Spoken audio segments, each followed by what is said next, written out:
up, guys? Welcome to the EmpowerYou Financial podcast. I'm Eva Palacios, CEO and founder of EmpowerYou Financial, where we teach you how to live life on your own terms through financial literacy and credit education. I know it's been a minute, guys, but hear me out. For many of you, some of you, or maybe none of you, I have been participating in a mastermind program hosted by Eric Thomas, and it's been intense. It's been very, very intense in a good way, in a uncomfortable way, but most importantly, I am appreciating the level of accountability.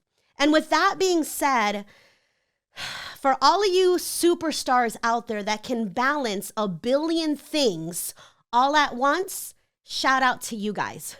I am not one of them. And I say that because that's the reason why there has been a break in my podcast. You know, we had some podcast episodes in the beginning of October, and then, I kind of took a break, and now we're back in it in November. And all I can say is, number one, thank you for giving me grace. But also, most importantly, to all of my listeners, thank you for reaching out to me asking, where's the next episode at? And I'm going to be real. I have been deep diving into this mastermind, really focusing on taking EmpowerYou to the next level. For those of you who have been rocking with me for quite some time now, you've probably seen a whole lot of transition, getting rid of some folks, bringing on some new folks. But most importantly, I understand the importance behind investing in myself and in the company and in the brand to take it to another level. And sometimes things might get sacrificed. And that's okay, right? We shouldn't be trying to operate from a space of perfection or let me make sure I keep doing all the things. And let's just learn to give grace to those entrepreneurs and business owners that don't have a huge team to help them stay on track and keep everything going according to plan. But I promise you guys, I am growing and I am super excited in the space that I'm in, because just to be fully transparent, even though I absolutely love talking about all things money, credit, and finance, sometimes life hits. And when life hits, or when business opportunities present itself, you have to know where your attention is best served so that you can excel in the spaces that you want to excel in. So with that being said, that's why there's been a break in my podcast, but that's okay, because we back, and I'm super excited because on purpose, I do want to get better organized, and I want there to be themes and categories and hot topics that I want to talk about for the month. So for November, we are going to be rolling out a series. So this is going to be part 1, and we're calling it Budget and Boundaries. And I thought about this because especially where we're at in the year, we're in November, we've got 2 months left till the end of the year. Many of us are feeling pressure. Some of us are feeling anxiety. Some of us are in essence, an ostrich with our head in the sand, because we're looking at our life and we're looking at what the heck have we been doing since January? We start every year with, new goals, resolutions, different things that we want to accomplish. And while we go into the year with the intention of creating this game plan, sometimes that game plan doesn't always pan out the way that we design it to be. So what's most important, guys, is recognizing where you're at right now and what are we going to do to move forward to better plan and better prepare so that come next year, we're not finding ourselves back in the same spot that we're in today. So that's really what motivated me to talk about what I'm about to talk about because I know, and I know because many of you who have reached out to me, my existing mentees, my mentees who are renewing with me, and new people who want to get help. Right now, it's been a very difficult year for many of you.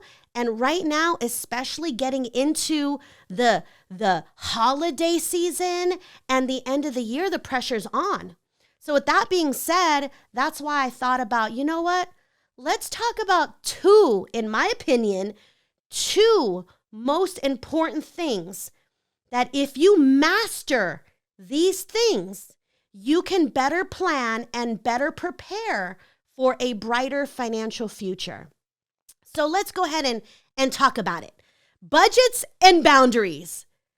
Now, a lot of you are feeling some sort of way about your finances, and it's really because of these two things, guys. You need to get better at budgeting your finances and setting up boundaries. So let's talk about the first part. Let's talk about budget. And I know many of you cringe when you hear budget. When you hear budget, you hear restriction. You hear I can't. You hear my lifestyle is changing. You hear I don't deserve to be on a budget. And I am here to tell you there is nothing wrong with having a budget. It's all about shifting your mindset. It's all about looking at money in a certain way that is going to put you in a better financial position tomorrow, next week, next month, next year.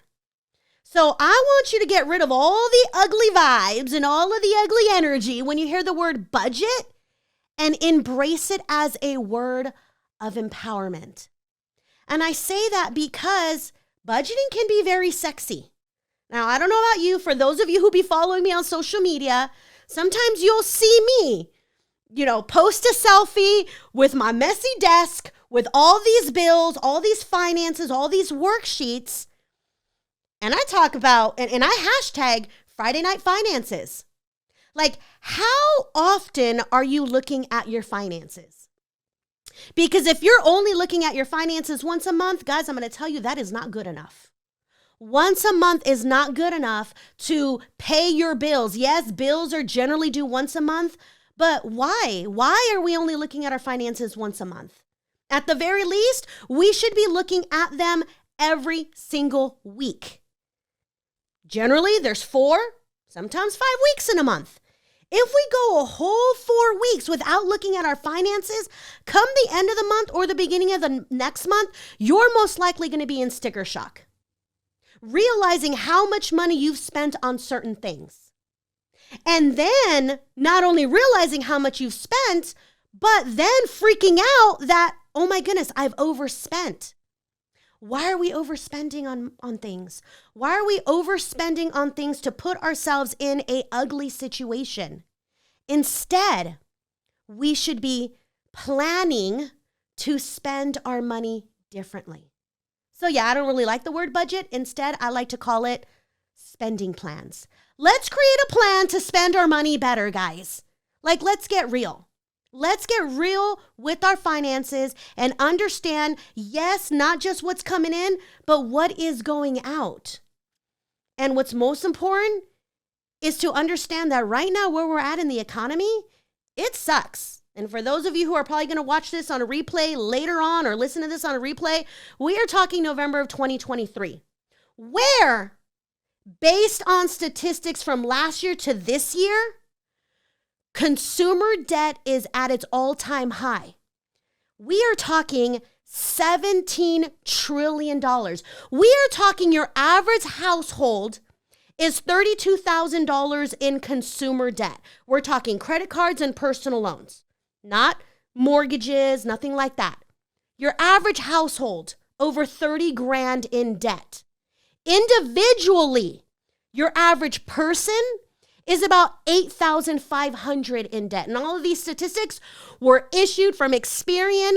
There's an article that they posted about the breakdown of all the different type of debt people are in, ranging from Generation X all the way.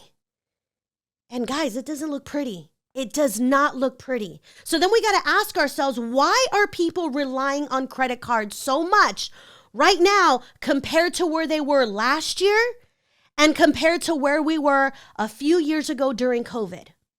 Why? Hours have been cut back.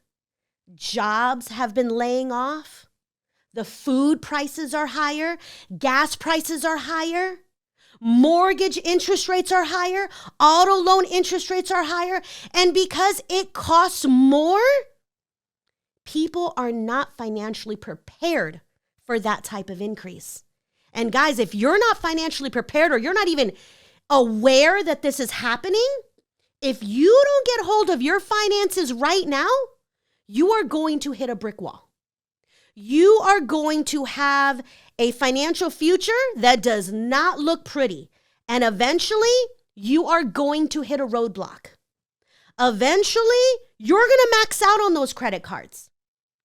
And then when those get maxed out, guess what? For all of my homeowners, now you're tapping into your home equity lines of credit. And now you're going to use that and you're going to pay off the credit cards, which financially, interest rate wise, and payments and debt to income ratio wise, that is a smart move. But it is not a smart move if you do not change your money habits, your spending habits. The average American who pulls out equity from their home loan to pay off consumer debt goes right back to charging those credit cards all over again in less than 12 months. Now, if I'm speaking to somebody today, I want you to turn up the volume and listen to this. Because once you max out your credit cards, you borrow from your home equity, you borrow from your 401k, you liquidate assets. If you don't change your habits now, you're going to rack up those credit cards again, and now you are in double the debt. And now your assets are, in essence, they're worth less. They're worth less. And how many times are we going to do that before we really understand, even though you have those tools, those are not the answers. It starts with you. It starts with you looking at your income, looking at all of your monthly expenses, and dropping that pride. Dropping the pride. And looking at these numbers and really telling yourself, what can I do to make sure I am still moving the needle forward and I am not setting up myself or my family for disaster? So tip number one, guys, you got to take inventory. You got to take inventory. You know how much money you make per month. The question is are you spending less? And while you're spending less in monthly expenses and bill payments, are you also putting away for savings? Are you putting away in a liquid savings? Are you contributing to a retirement plan? Are you securing your future, your legacy with insurance policies? Right? Because what are we working so hard for? The moment that job is no longer paying us, what are we going to have to fall back on to get us to the next opportunity to earn income? So take inventory. Look at the income minus your expenses. What do we have left over? And are we truly using that money to invest and make our financial situation better? So that's number one. Number two, as you're looking at all of your monthly expenses, what are some things that maybe you can get rid of, or you can postpone, or you can say, you know what? I don't really need to be doing this at this time. You know, last week on my social media, I talked about how I walked into 2 different gyms and I canceled those memberships. Because I thought to myself, Planet Fitness, $20 a month, that's no big deal. As long as I go to the gym twice a month, I'll make my money's worth. But then I had to take inventory and I had to look at all of my accounts and everything that I had going on. And I didn't even realize I was paying for Crunch Fitness still. It was coming out of a bank account that had money in it. I didn't know it was tied to it. And there goes $14.99 every single month being deducted for a year. Are you kidding me right now? Yes, even I can make those types of mistakes and oversights. But I said, you know what? Not today. Not today. That same day, I drove down a Crunch. I'm like, what in the world? I actually had it paused during COVID. And then, COVID mandate lifted and they left it paused. And I thought to myself, okay, cool. Like, I don't even have to worry about that no more. Nope. Year and a half later, they started charging me and I wasn't even aware. I had thoughts it was still paused, but apparently you could only pause it for so many months and then they will start automatically deducting. And I thought to myself, nope, not today. So I went over there and I said, cancel this membership, canceled it. After that, I said, you know what? Let me go drive to Planet Fitness. I had to drive to a Planet Fitness that was across town. Yes, it took me some time to get there. But at the end of the day, that was another $20 a month. So that right there is $35 a month that I wasn't even using. Times 12 months, guys. We're talking close to $400 a year. So you got to think every dollar that is being spent counts. Because as you do these types of things, eventually it'll be $35 and then $100 and then $200 and then $500.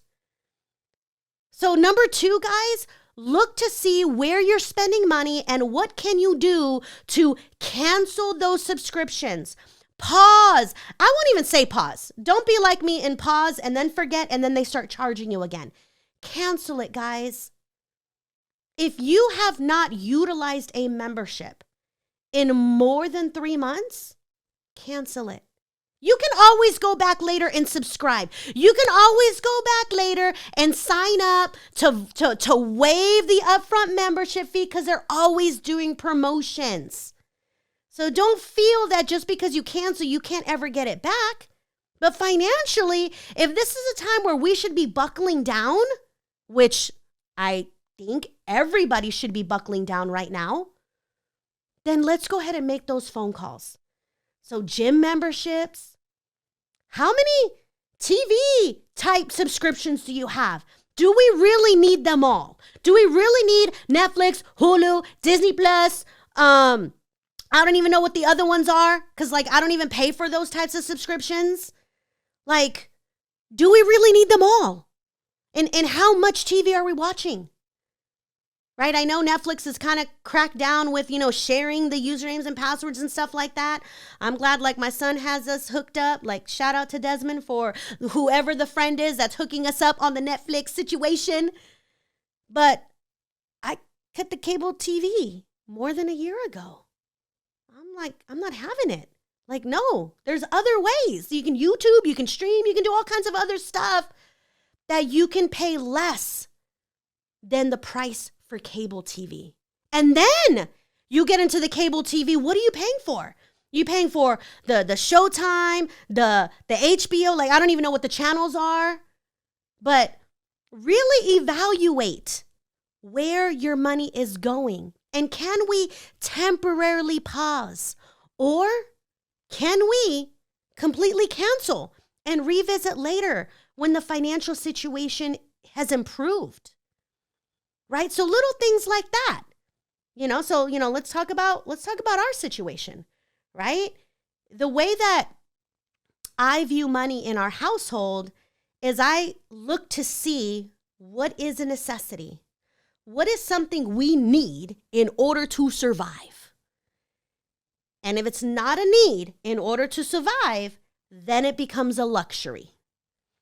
And while everybody has their own definitions of luxuries, the luxuries are things that we don't need in order to survive.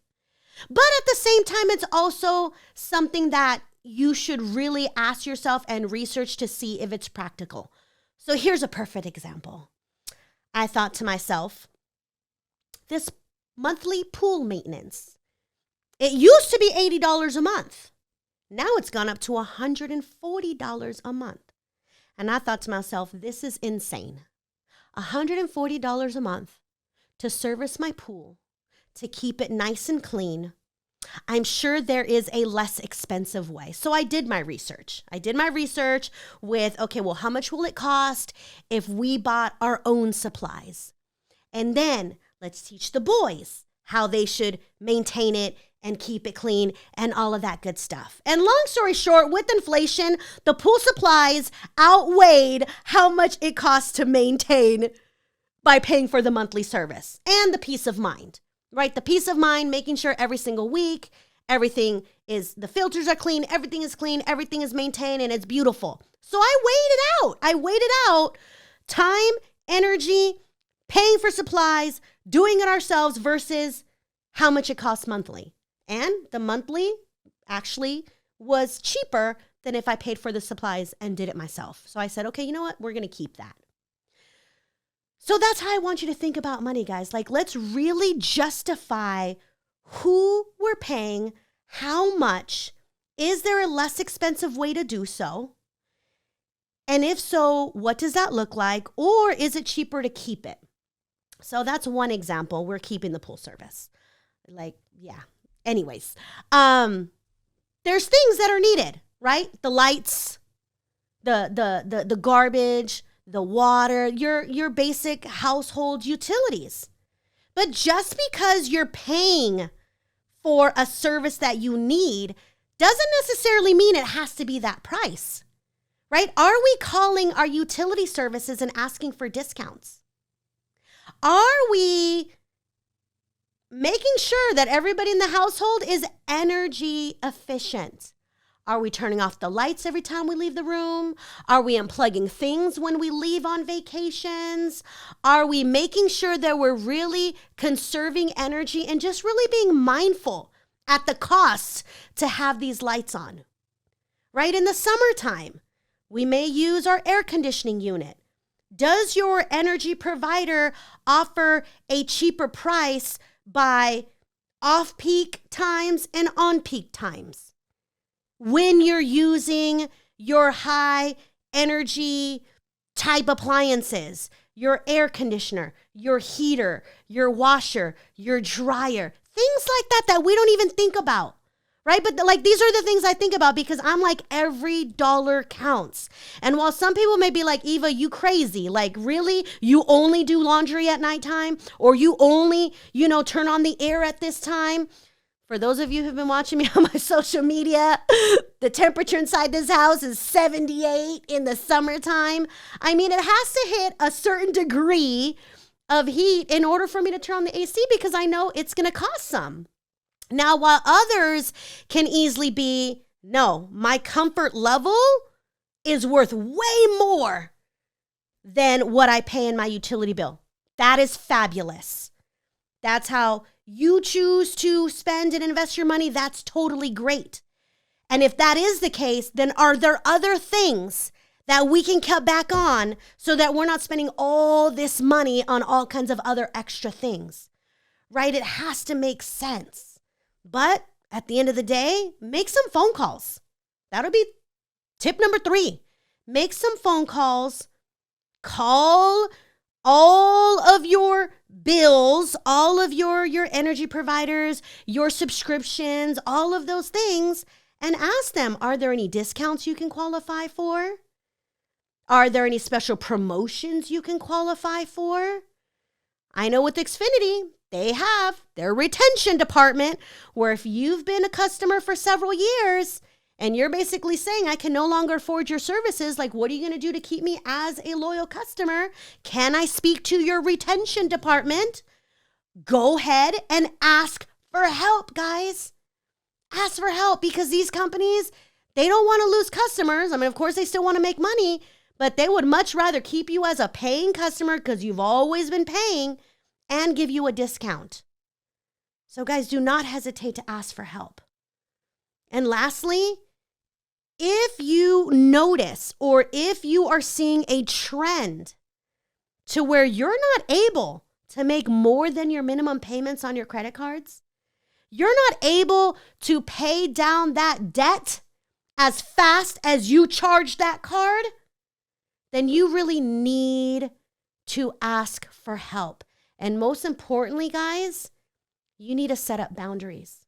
You need to set up boundaries within yourself and maybe with some loved ones. Because why are the credit card balances increasing? Like, I challenge you. I challenge you, pull up all of your statements, banking, credit cards, wherever you see withdrawals or transactions. Take a look and evaluate who is taking your money. Is it Starbucks? Is it McDonald's? Is it Chipotle? Is it whatever? Like, who is taking your money? And why are they taking it?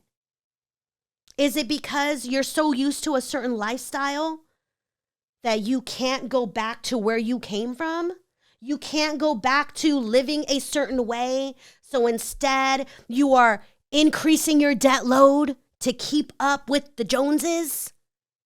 Guys, I don't know who you're trying to impress, but nobody cares. Nobody cares. I have never once had anybody tell me, why do you do what you do? Or why do you drive that certain car? Or why do you wear this? Or why do you live like this? Ain't nobody ever told me any of that. Now, if you have those people around you, boundaries. Maybe you need to, push those people away and bring in people who are going to empower you to reach those financial goals, empower you to have better relationships, empower you to get closer with God, empower you to be in a better, positive situation than what you are. Boundaries, guys. Boundaries start with you. You have to make the decision first in analyzing what your spending habits are looking like and being real with you. You know what? Starbucks got $70 last week. That $70 could have gone to a credit card bill. That $70 could have went to savings. That $70 could have been a monthly life insurance premium to secure your future. And that was $70 in 1 week. What if we multiply it by 4? And now that Starbucks run turns into what could have been a car payment. What could have been contributions to your retirement. What could have been to help you get out of debt even faster. Did you know, especially for my mortgage homeowners, even if all you did was make one extra mortgage payment per year, that could shed 7 years off of your loan? One mortgage payment a year. So do the math.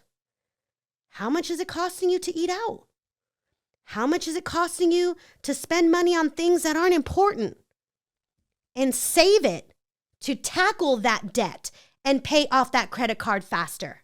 Tackle that auto loan to pay it off faster. Because the faster you can pay off the debt, the faster you can free up the cash flow.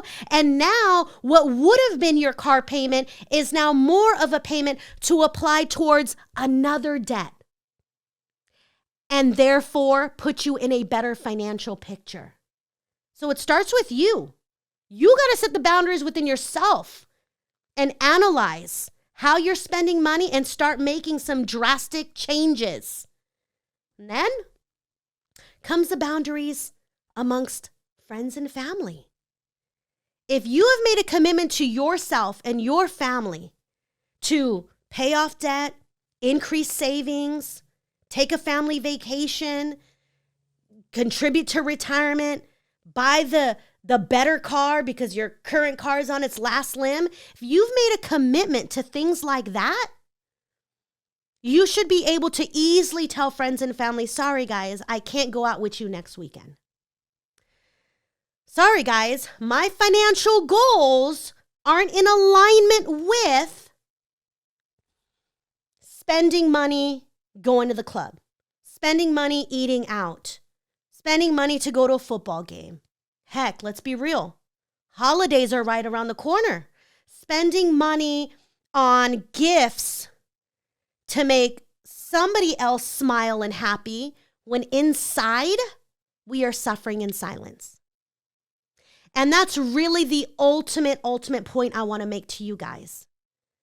Enough is enough.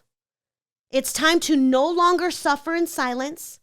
It's time to have these needed conversations with friends, family, coworkers, whoever you feel is not contributing to helping you reach your financial goals. It's ready to have these needed conversations and either one, set up the boundary, or two, ask them for help. Hey guys, I'm on a goal to becoming debt-free. I need you to help me. Can you help me? They're probably going to be like, oh my goodness, I'm not going to help her. She needs money from me. I ain't got it. Can you help me and just hold me accountable? That if you see me at work and I'm about to say I'm going to go eat lunch and I'm about to go to Starbucks, that you tell me and you remind me what my financial goals are? Can you do that for me? Because sometimes we need that accountability, right? It's so easy to get off track. It is twice as hard to get back on track. So with that being said, guys, I am encouraging you. Take inventory about your finances. Let's look at where money is being spent. Let's set up those budgets, and let's talk to our friends and family about boundaries so that we can remain focused. We got 2 months left till the end of this year. What are we going to get done to get through these holidays? And that'll set the foundation for a better year with a strategic game plan. So continue to listen on, because the next series, we're going to talk about money saving tips and, most importantly, how to really tackle our finances and get prepared for 2024. So with that being said, guys, I hope I've encouraged you. I hope I've shed some light on the situation. And most importantly, I hope I am speaking to at least one of you, because I know many of you are suffering in silence. You're like, I don't know how I got back to where I was because I was on track. It is easy to get distracted, and it doesn't help when the cost of living has increased. But now more than ever, we have to buckle down, because if we don't, our financial future can be at stake. All right, guys, that being said, I love you guys. I hope to see you on the next podcast. Take a look at what you see, what I become. It ain't hard to tell. Young legend, I'm an icon.